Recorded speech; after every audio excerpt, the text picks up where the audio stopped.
95% মুসলমান দেশে school college ভার্সিটিতে এই ধরনের শিক্ষক থাকলে তাদেরকে জুতা পিটা করে রাস্তায় নামিয়ে দিবেন। একটু মনোযোগ সহকারে আমার বোনের কথাটা শুনুন।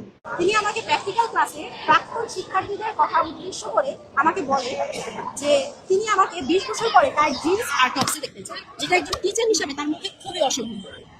এরপর যখন আমি কর্তৃপক্ষকে জানাই, তখন উনি বিভিন্ন মাধ্যমে আমাকে আমি যেন চুপ হয়ে যাই সেই ইয়াটা উনি করে।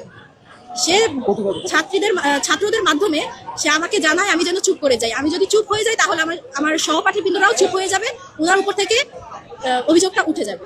তো উনি যদি কিছু নাই করে থাকতো তাহলে কেন উনি ভয় পাচ্ছে? আমি আমার ফ্রেন্ডস সাথে খেলছি, এটা তিনি ভিডিও করে আমাকে কিভাবে বলে যে তোমার মাকে ভিডিওটা পাঠাবো।